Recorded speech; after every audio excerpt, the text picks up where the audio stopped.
제시로 한번 넘어가 보겠습니다. 자, 일단 김대남 지금 서울 보증보험 상임감사, 우리 또 정 변호사님은 또 예금보험공사 계셨기 때문에 이 보증보험 잘 아시잖아요. 서울보증이 예. 예보 자회사예요. 아, 그렇군요. 서울보증 주식의 90% 이상을 예보가 갖고 있기 때문에 그렇기 때문에 제가 서울보증 조금 알죠. 그렇게 좋다면서요?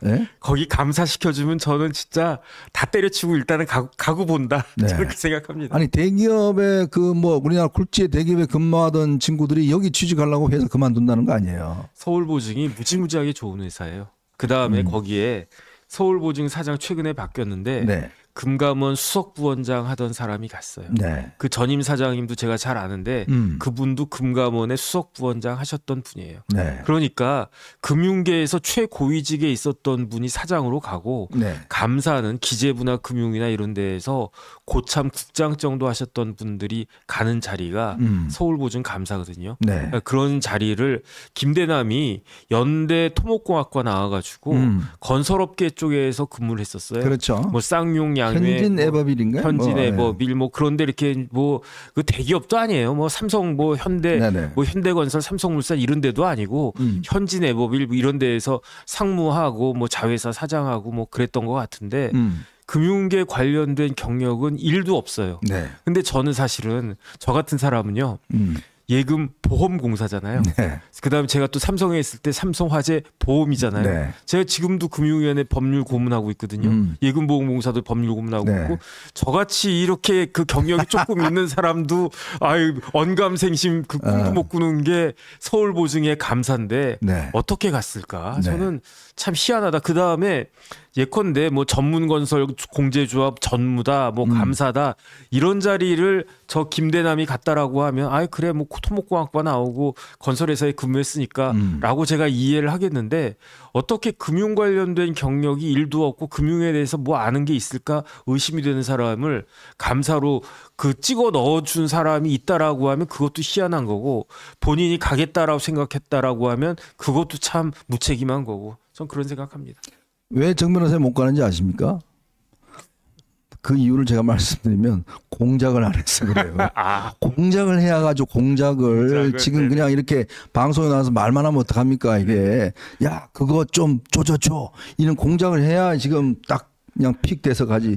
그걸 안 하니까 못 가는 거예요. 단 이유가. 그럼 안 가고 말지 그게 뭐 이렇게 대단한 자리라고 공작까지 하면서 가겠습니까? 그러니까요. 참 정말 기가 막힙니다. 이 내용을 보면. 자, 그러니까 이 김대남이라는 사람이 이 이명수하고 통화해 보면 작년부터 계속 저렇게 통화를 하는 거예요. 네네.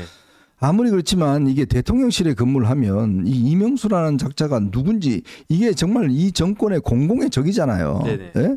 그런 인물인데 이게 한 번이 아니라 이걸 다 알면서 어이 동생 어쩌고 저쩌고 하면서 이런 걸 계속적으로 이야기를 한단 말이에요. 그래서 전 딱 보고 저 김대남이 혹시 민주당에서 국민의힘에 심어놓은 밀정 아닌가? 네. 저는 그런 생각까지 하는 게 왜 그러냐? 이명수 뭐 했습니까? 네. 지난 대선에서 저는 굉장히 깜짝 놀랐었어요. 그게 김건희 여사 7시간 녹취록 MBC에서 튼다고 했을 때 네. 저는 거기에 대단한 거 들어있지 않을까? 야 이거 큰일 났다 그랬는데 다행히 까보니까 별거 없었단 네네. 말이에요. 하지만 김건희 여사하고 20여 차례 동안 그것도 7시간 넘게 통화하면서 그걸 일일이 다 녹음한 사람이 이명수였잖아요. 그다음에 오늘 결정이 났지만 계속 뭐가 문제가 됐습니까? 지금까지 뭐가 문제가 되고 있습니까? 디올 파우치잖아요. 맞아요. 그 디올 파우치를 자기 돈으로 샀는지 모르겠지만 어쨌든 그 산 사람이 직접 백화점을 가지고 산 사람이 그 이명수잖아요. 네. 그런 사실을 김대남이 몰랐을까? 몰랐을 수가 없잖아요. 그렇죠. 왜냐하면 김대남이 지난 대선 캠프에서 조직국장 했었다면서요. 그다음에 그 용산에서 대통령실에서 선임 행정관 하고 있었다면서요. 맞아요. 소통 관련된. 그러면은 이명수가 무슨 짓을 하고 있고 했었고 하고 있는지를 누구보다도 잘 알 텐데 그다음에 이명수는 어떤 사람입니까? 네. 전화하면 무조건 녹음한 사람이잖아요. 그렇죠. 근데 내가 전화하면 녹음 안 할 거라고 생각을 했나? 저는 그게 이해가 되지 않고요. 녹음이 된다는 걸 알면서 저런 식의 그 발언을 갖다가 했나? 네. 그건 더더욱 이해가 안 되고 그러니까 저는 어떤 생각 드냐면 저 사람 혹시 밀정 아닌가? 네. 저는 그런 생각까지 듭니다. 아 진짜 이게 그냥 당연히 막연한 생각이 아니라 실제로 보면 이런 사람들이 대통령실에 아주 중요한 직책에 근무를 하고 또 강남구청장 나간다, 뭐 용인갑에 나간다, 뭐 그러면서 결국은 또 이 아까 우리 정말 신의 직장이라고 하는 서울보증보험의 상임감사로까지 이제 가는 거 아니겠습니까? 네네. 자, 그렇다면 도대체 그 또 본인도 이 녹취록에 그런 이야기를 해요. 아, 여기서 뭐 나 자리 안 주면 이번 정권 끝날 때쯤에 폭로 한번 하고 민주당 가서 영등포구 정작하면 된다. 뭐 이런 이야기가 해요. 그러니까 이 진영에 대한 충성도나 이런 어떤 이런 것들이 한번 일체 없는 거예요. 그냥 와서 어떻게 하든지 간에 자리 하나 차지해서 뭔가 이제 자기의 어떤 입심양면을 하려고 했던 바로 그런 인간이잖아요. 네네. 그런 인물을 기용하는 것도 그렇고 그렇게 시민수석실에서 이해하는 것도 그렇고 그리고 정말 이 진영에 대한 애정이나 어떤 이게 있다라면 최소한 그런 걸 하지 말아야 될 텐데. 자, 거기다가 또 더군다나 이제 한동훈 대표를 죽이기 위한 여러 가지 지금 공작들을 벌이고 어제 이 이명수가 장윤선 이 유튜브에 나가서 그런 이야기 하지 않습니까? 야권에서 돌아다니고 있는 이 한동훈에 대한 파일을 좀 가져달라라고 하니까 그 이명수가 그걸 USB에 담아갖고 이 김대남한테 줬다는 거 아니에요. 네네. 그럴 정도로 아니 도대체 누가 싸우는 겁니까 이게 지금 이게. 그러니까 저 사람의 정체를 모르겠어요. 진짜로 만약에 진짜 실수했다 그러면 아이고 참 큰 실수했네 이럴 수 있겠는데 네. 실수할 수 있는 그런 상황이 아니고요. 네. 그다음에 그 김대남이 연대 토목과 나와가지고 나름 머리가 있고 나름 생각이 있고 또 나름 이렇게 뭐 이것저것 할 수 있는 그런 사람 아닌가? 네. 저는 그런 생각을 갖다가 하는데 그런 사람이 저런 행동을 한다? 정말로 저건 이해가 되지가 않습니다. 자, 그래서 오늘 한동훈 대표가 지금 현재 이 김대남이 여전히 국민의힘 당원 자격을 유지하고 있다고 그럽니다. 그렇기 때문에 이걸 윤리위원회라든지 그 조사를 지금 착수해라라고 이야기를 하고 있는데요. 당연히 조사를 해야겠죠. 과연 그러면 핵심은 그거예요. 당시에 이 여론조사 관련해서 그때 이제 이 백서 조사팀이 한동훈 대표의 어떤 인지도 조사 이거를 2차례 했는데 이게 횡령이다라는 이야기를 당시에 이제 막 했지 않습니까? 네네. 이 이야기를 기사를 만들어서 어떤 공격해달라. 그 다음에 한동훈 대표 가족들 관련한 거를 한 10가지 정도 해서 이제 공격을 뭐 해달라. 이런 식으로 이제 이야기를 한 거잖아요. 네네. 그러면 그때 그걸 알고 있었던 사람이 또 여럿이 있었습니다. 이게 경선 과정에 또 문제가 나왔어요. 그렇다면 이게 지금 도대체 누구의 어떤 상황을 통해서 공유화됐는가? 당시에 그러면 예를 들어서 이 백서 준비팀에서 이런 사실들을 자기만 안 게 아니라 어떤 경로를 통해서 김대남의 어떤 귀에까지 갔던 이런 상황이 지금 중요한 거 아니겠습니까? 그것도 중요하고요. 제가 봤을 때 한동훈이 이재명입니까? 네. 당비 같은 걸 저렇게 횡령하게. 저는 어떤 생각을 하냐면 한동훈 대표가 완벽한 사람은 아니죠. 이런저런 뭐 결점도 있고 흠도 있고 있을 수 있다라고 생각을 하는데 퍼블릭 마인드는 우리나라 공직자 중에 최상급이다라는 생각을 하거든요. 네. 이게 여러 차례 증명이 됐어요. 첫 번째로 원래 법무부 장관은 뭐가 만들어집니까? 업적집이 만들어지죠. 네. 추미애 업적집 만들었습니까? 만들었어요. 네. 그돈 얼마 들어갔습니까? 1,000만 원 넘게 들어갔어요. 범계도 만들었다고요? 박범계 장관도 업적집 만들었어요. 네. 그 돈은 추미애보단 조금 덜 들어갔지만 업적집 만들었어요. 그러면 제가 한동훈 법무부 장관인데 이제 나 법무부 장관 임기 끝나고 뭐 비대위원장 가야 될 것 같다. 이런 생각이 딱 들면 법무부 직원 중에 한 명이 저한테 찾아오지 않겠습니까? 네. 장관님 저기 하실 거 있습니다. 뭔데요? 그러면은 업적집 하셔야 됩니다. 이게 뭔데요? 전임 장관님들 다 하신 겁니다. 예산 충분히 있습니다. 그냥 저기 말씀만 하시면 준비 착착착 하겠습니다. 막았잖아요. 네. 한동훈 법무부 장관은 업적집 안 만들었습니다.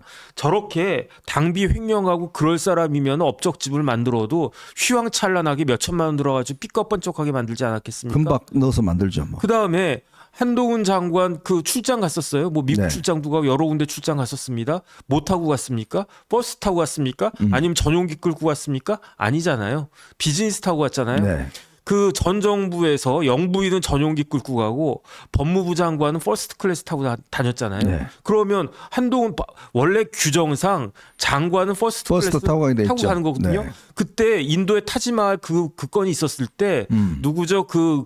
문체부 장관. 네. 그 장관도 원래대로 하면 그 장관이 퍼스트 클래스 타고 갔다 오면 되는 거였어요. 네, 그렇죠. 그럼 뭐 돈 몇천만 원으로 끝내는 거였는데 그런데 그 김 여사가 전용기 끌고 가느라고 그 예산이 4억인가 얼마인가 확 늘어나지 않았습니까? 네. 어쨌든 그때도 문체부 장관은 1등석 타고 가는 거였단 말이에요. 네. 그게 우리나라 규정이 그렇다니까요. 장관은 1등석 타도 된다. 그 한동훈 장관 1등석 안 탔잖아요. 한동훈 장관이 뭐 1등석 타본 적 있었겠습니까? 장관 할 때 이때다. 저 같으면요. 저 장관 시켜주면 저기 웬만하면 막 출장 다니면서 무조건 1등석 탈 것 같은데. 저는 비즈니스 딱 한 번 타봤는데요. 네네. 와, 비즈니스도 너무 좋더라고요. 근데 1등석은 저는 구경도 못 해봤어요. 1등석하고요. 비즈니스하고 비교가 또 다르다면서요? 네.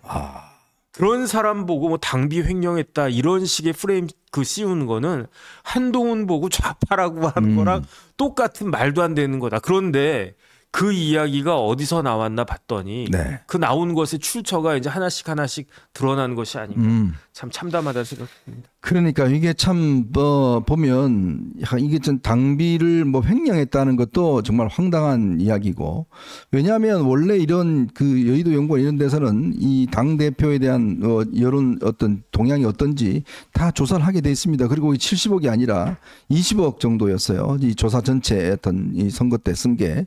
그것도 또 부풀린 거고. 그러니까 이런 것들을 사실 딴 것도 아니고 어떻게 대통령실 선임 행정관 했던 인사가 나와서 더군다나 그것도 딴 놈도 아니고 서울의 소리에 그것도 딴 놈도 아니고 이명수한테 그거를 부탁하는지 정말 이거는 정말 저는 있을 수가 정말 이거는요. 예를 들어서 옛날에 그 세풍이라는 사건이 있었잖아요. 네네. 북풍 아스카 할 때 북한에다가 총 쏴달라고 그래갖고, 북한에서 총 쏴줘갖고 이제 막 분쟁 일으키고 하는 거하고, 그거 뭐가 다릅니까? 네네. 똑같잖아요. 정말 천하의 적한테 그걸 부탁을 해서, 야, 우리 좀 이거 선거에 불리하니까 너네들 총 좀 몇 방만 쏴줘. 그러면 여기서 막 해갖고 이제 좀 분위기 잡을게. 이런 발상하고 똑같잖아요, 이게. 그러면 대통령실은 뭐 해야 됩니까? 당연히 이게 진상조사 해봐야 되는 거 아니에요? 당연히 그러면 이 사람이 있을 때 뭘 했는지에 대한 이야기를 해야 되는데 전혀 뭐 움직임이 없어요. 움직임도 없고, 그러면 또 이 이야기 보면 여사가 좋아할 것이다 뭐 이런 이야기 나오는데, 그럼 여사하고 어떤 관계가 있는 것인지 제가 듣기로도 여사하고 이렇게 직접적인 관계가 있는 건 아니라고 이야기를 듣고 있습니다. 네네. 주로 이제 이 강원도 인맥들하고 또 꽤 연결이 돼 있다는 이야기가 있어요. 왜냐하면 김대남이 이제 강릉고등학교를 나왔기 때문에 주로 강원도 인맥이 굉장히 밀어줬다. 네네. 하는 게 있습니다. 그러니까 네. 특히 대통령실에 있는 그 핵심 인사 한 명이 있어요. 강원도 출신. 거기와 뭐 당에 있는 강원도 출신들이 꽤 아마 밀었던 그런 게 있다라고는 뭐 기자들 취재가 있습니다. 자, 그 정도 이제 있다면 그러면 이게 진상조사 한번 해봐야 될 거 아니에요. 도대체 왜 이런 식의 벌어지는 거지? 왜? 그리고 또 하나는요. 바로 이겁니다. 어떻게 이명수한테 4번씩이나 당하나 이거예요. 네. 예? 처음에 이명수한테 이 명분백으로 한번 당하죠. 그다음 뭡니까? 저 쇼핑 하는 거 밤에 또 찍힌 걸로 한번 당하죠. 네네. 그다음에 이번에 또 이런 걸로 당하죠. 네. 그러니까 왜 이렇게 이 정권에서 이런 식으로 당하냐? 디올백, 녹취록 저는 참 이거 보면서 이명수라는 작자는 지금도 이렇게 보면 이거 완전히 내 손 안에 놀고 있어. 내 손 안에 다 있어. 이런 생각을 하지 않을까 싶어요. 이명수가 천재인가? 네 번씩이나 다른 데도 아니고 대통령실을 속일 수 있게? 이 정도 되면요. 저는 네. 어떤 느낌까지 드냐면 서울의 소리가 대통령실에 보이지 않는 숨은 대변인인가? 네. 그런 생각 할 수 있는 거 아니겠습니까? 그렇게 되면은요. 서울의 소리는 어용방송인가? 이런 생각까지 하게 되고요. 그 다음에 이명수는 삼척이거든요. 네. 그러니까 다 강원도에서 이걸 갖다가 야, 우리나라 역사상 강원도가 이렇게 주목받는 적이 있었나 하는 생각이 들 정도로. 그런데 옛날에는요. 강원도 사람들은 굉장히 순박하고 그다음에 그 고집 있고 네. 그다음에 올바르고 이런 그 이미지고 또 사실 그랬는데 그런데 어떻게 이명수, 김대남 이런 사람들 변종들이 나와가지고 우리나라를 이렇게 혼잡하게 만드는지 네. 진짜 이해할 수가 없습니다. 네. 자, 그래서 이 문제와 관련해서는 대통령실도 그냥 있어서는 안 될 것 같습니다. 공직기강, 특히 이게 지금 이원모 공직기강 비서관 이게 직접적으로 지금 용인갑에 연결돼 있지 않습니까? 이것도 한번 살펴봐야 될 것 같고. 자, 그리고 오늘 또 뉴스 토마토라는 데서요, 또 뭐 단독이라고 냈는데 이 명태균이라는 사람이 소위 이 씨, 이게 이제 이 사람이 아마 김영선 의원실에 있었던 그 회계 담당자는 거 알고 있습니다. 보좌관이었는데요. 이 양반 통화 내역이 있습니다. 통화 내역을 오늘 이제 공개를 했는데, 특히 이제 이 김영선의 어떤 이 공천 문제가 이제 그 문제가 되면서 이 공천이 이번 총선에서 이제 컷오프 됐잖아요. 네네. 아예 탈락을 했지 않습니까? 근데 꽤 늦게 발표가 됐어요. 근데 그 늦게 발표가 된 이유가 이 명태균이라는 사람이 대통령과 여사한테다가 다 까발리겠다 이렇게 협박을 했다 이런 주장을 하고 나왔습니다. 네. 그러니까 이게 또 지금 하나의 앞으로 굉장히 중요한 블랙홀이 될 것 같은데 네. 이게 뭐냐면 이 명태균이라는 사람이 주로 이제 경남 지역으로 활동하면서 여러 여론조사나 이런 걸 등등을 통해서 실제로 이제 이 대통령 부부한테 접근을 했고 또 이것이 이 김영선 공천 과정에서 꽤 이제 역할을 했다라는 것인데 문제는 바로 이 명태균과 김건희 여사가 또 통화를 했다. 그 통화 녹취록이 또 조만간 공개가 된다. 이런 이야기가 나와요. 도대체 끝이 어딘가 이런 걸 보고 설상가상이라고 하나. 어쨌든 뭐 세상에 비밀이 없어요. 네. 지금 공통점이 있지 않습니까? 녹취.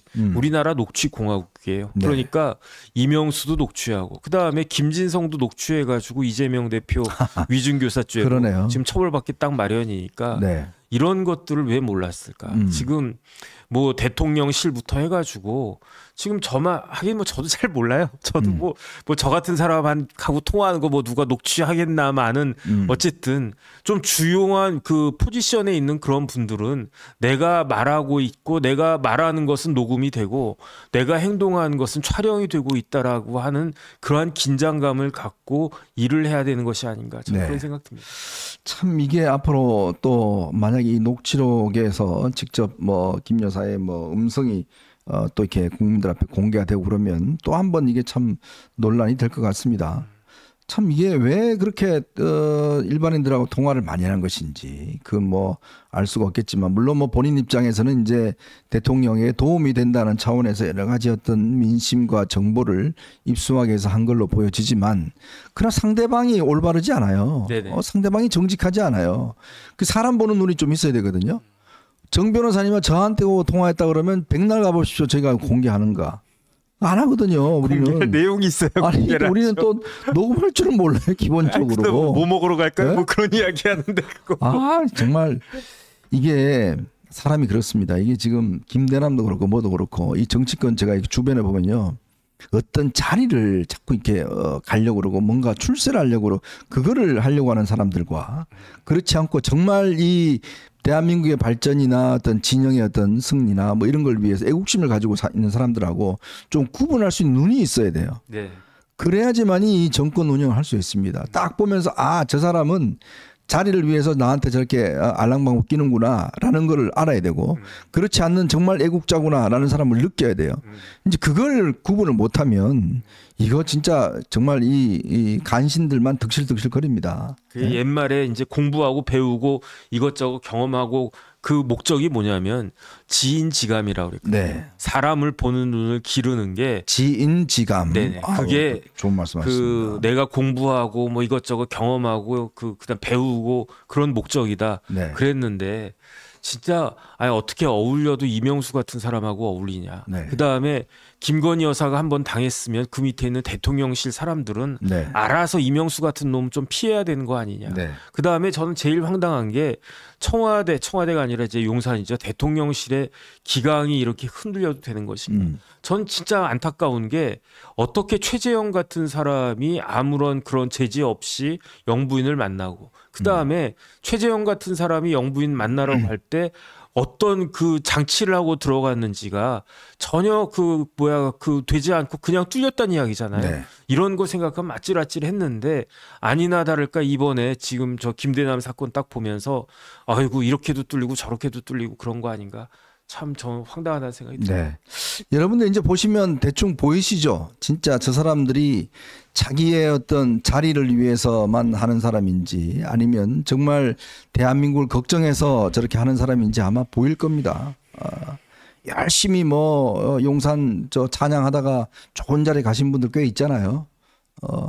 그런 분들 보면서 저는 똑같은 참 느낌이 많이 듭니다. 이렇게 사람 보니 늙고 허술한가? 자기들 무조건 그래요. 원래 이게 위에 가 계시면 쓴소리 하는 사람 듣기 싫습니다. 자꾸 뭐 이거 아닙니다. 이거 이렇게 하셔야 됩니다. 이렇게 하는 사람 보면 야씨 네가 뭔데? 난 지금 대통령까지 됐는데 너 대통령 해봤어? 뭐 이런 거거든요. 그러니까 이 최고의 자리에 오는 사람들은 어떤 착각을 하냐면 내가 하고 싶은 대로 해서 내가 이렇게 됐는데 너는 대통령 안 됐잖아. 근데 네가 뭔데 나한테 조언을 해?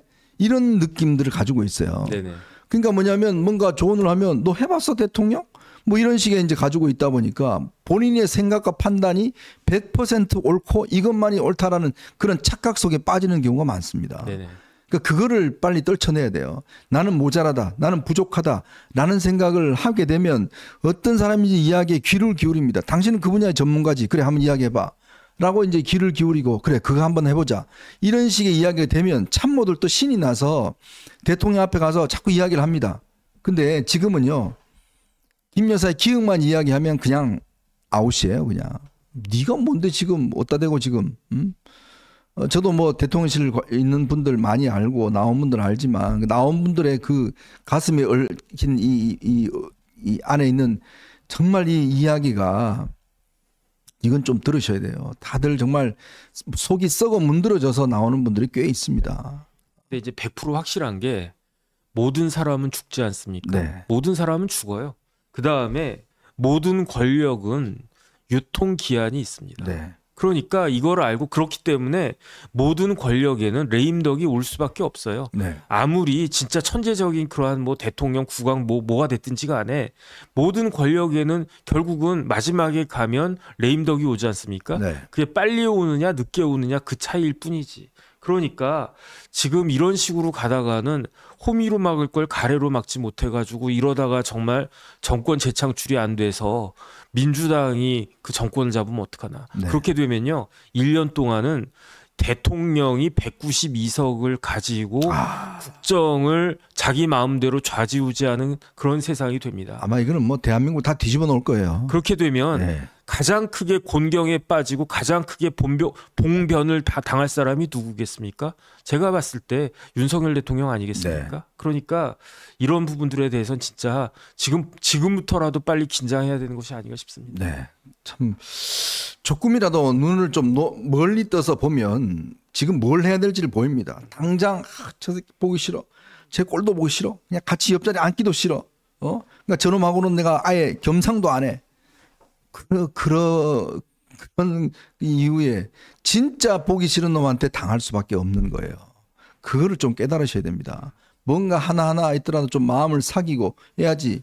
아니 김대중 대통령이 옛날에 전두환 대통령 꼴 보기 싶었겠습니까? 근데 뭐하러 1년에 한 번씩 꼭 초청해서 밥 먹이고 선물 주고 했겠어요.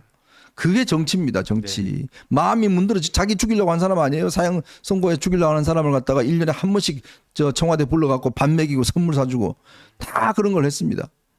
이제 그게 정치예요. 아니 자기가 보고 싶은 사람만 볼 거면요. 네. 저같이 변호사 하면 돼요. 아니 그러면은 뭐 내가 보고 싶은 사람만 보면 되지 뭐 내가 보기 싫은 놈들 안 보면 되는 거지. 네.